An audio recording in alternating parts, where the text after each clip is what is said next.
Hey lovelies! So our soup series continues today with 3 delicious low-carb soup recipes that you really have to taste to believe. You guys have been asking for more and more low-carb recipes on the channel, and of course, I always love to deliver. So today we're starting with this amazing loaded cauliflower soup. Now, if you're not familiar with the term loaded, the idea is it tastes a lot like a loaded baked potato. So there's bacon, there's sour cream, there's cheese, there's chives. You know it can't be bad. So I've made soup similar to this using potato, but since we're going low carb today, I thought it would be awesome to do the same soup, but using some cauliflower instead. I'm gonna start by cooking up a little bit of bacon. I'll cook that bacon up just until it starts to crisp. Then it's time to add my onions straight into the pot. If you wanted to remove a little bit of the bacon fat at this point, you definitely could, but I'm leaving it all in there because it's going to impart a ton of great flavor into this soup. Once my onion's in the pan, it'll only take 2 or 3 minutes to soften up. Then I'll add some garlic to this as well. After the garlic has had about 30 seconds to get really flavorful, we'll go ahead and add our cauliflower to the pot. So for this recipe, I'm using a whole head of cauliflower. I just chopped it up into florets and I'm gonna get it into the pot with some chicken broth. I always like using a really good quality chicken broth in my soup recipes. I find it makes all the difference in the final flavor. I'm also going to be adding a helping of cream to this. Now you could use milk here instead, but I find the cream makes for a really rich soup. And then I'm going to bring this mixture to a boil. As soon as it reaches a boil, I'll reduce my heat to sort of medium low, pop the lid on, and let this simmer away until that cauliflower is completely tender. Usually that takes between say 10 and 15 minutes. So I'm gonna turn my heat off completely, and the reason I'm going to do that is because I'm actually going to be pureeing this and blending it until it's completely smooth using my immersion blender. Now, if you don't have one of these at home, I highly recommend buying one. They are totally worth their weight in gold. They can vary in price a little bit. I will link a few in the description box below so you can take a look for yourself because they're so handy, especially when it comes to pureeing soups right on the stove just like this. Now, when you're using an immersion blender, you really want to make sure that the immersion blender stays completely submerged in the soup so that you don't get any dangerous splashes that could burn someone. As soon as your soup is nice and smooth, you can go ahead and add your finishing ingredients.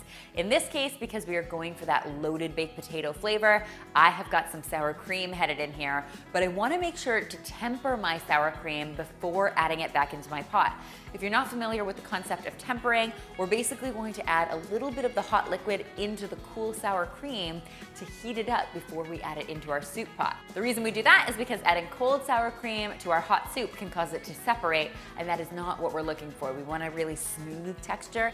At this point, I'm also going to stir in some shredded cheddar cheese for even more great flavor, and I've got some finely chopped chives headed in here as well. We'll mix that all together, and as soon as it's well combined, this soup is ready to be enjoyed. I like serving it up topped with some more cheddar cheese, a little bit of bacon, and some chives. And oh my gosh, guys, you will absolutely love this soup. It's so flavorful, you will not even miss the potato, I swear it. Next, for something equally flavorful and equally low carb, I have got this amazing rustic chicken soup. Very rarely are low carb recipes this comforting. Guys, I think you're gonna love this one. So it all starts once again with my soup pot on the stove. I've got a little oil heating up, and once my oil is nice and hot, I'm going to get to work on cooking up my chicken.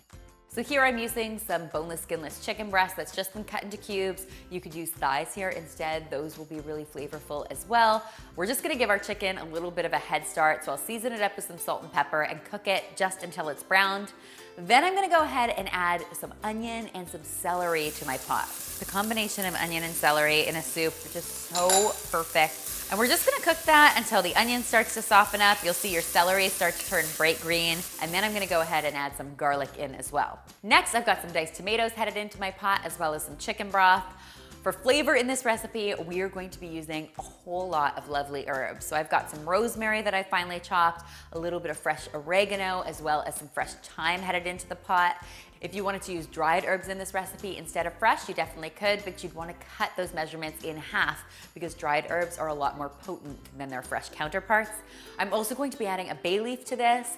And then finally, the real secret ingredient here is this. Now this is a Parmesan rind. So basically when you buy a block of Parmesan cheese and you grate it, all you're left with at the end is the rind. And what I do is I set these aside in a bag in my refrigerator, and when it comes time to make a really delicious soup like this, I just pop the entire rind straight into the pot. And as the soup cooks, what it does is infuse the soup with this amazing, savory, sort of cheesy flavor. And then when it's finished cooking, all you do is remove the Parmesan rind, and what's left behind is a ton of great flavor. I'm going to bring this mixture to a boil. Once it's reached a boil, we can reduce our heat to medium, pop a lid on it, and let this cook up for 10 to 15 minutes. And then it's just a matter of adding our finishing ingredients. So I've got a good helping of kale headed into this soup. This is a great place to sneak in your greens. If you don't want to use kale, spinach would work here too. And I'm also going to add a little freshly grated Parmesan for good measure. And oh my gosh, guys, this soup is just so packed with tasty flavor. Your taste buds are going to be celebrating all dinner long. Speaking of flavor, which clearly seems to be the theme in today's video, our final recipe is absolutely packed with it. It's my curried cauliflower soup, and oh my gosh, guys, you won't believe how tasty it is. Now, this one all starts with a little coconut oil heating up in my soup pot. When my coconut oil is amply melted, I'm gonna go ahead and add some onion and a little bit of carrot to this. Now I know technically carrots are not the lowest carb ingredient, but they're not super high carb either, and I think they add a nice body to this. If you wanted to skip the carrots in this recipe, definitely go right ahead, it's up to you. I like that they add a little bit of color and add a little extra nutrition to this dish. Next, I'm going to add a little garlic and some ginger to this. At this point, I'm also going to be adding my superstar ingredient, some curry powder. And then I'm gonna smash a bunch of glass on the counter. It's always good to allow your curry powder to have a quick head start on the heat. It warms up all of its spices and makes it even more flavorful. Then we are going to get our cauliflower into the pot, as well as our broth and our coconut milk. To keep this recipe completely vegan, I'm using vegetable broth here, and I'm also using full-fat coconut milk here, which I find has the best texture. I'll hit this up with a little salt and a little pepper, and then I'm going to bring this mixture to a boil. Once it's reached a boil, we can reduce our heat to medium, pop a lid on it, and let this cook up for 10 to 15 minutes, just until that cauliflower is completely tender.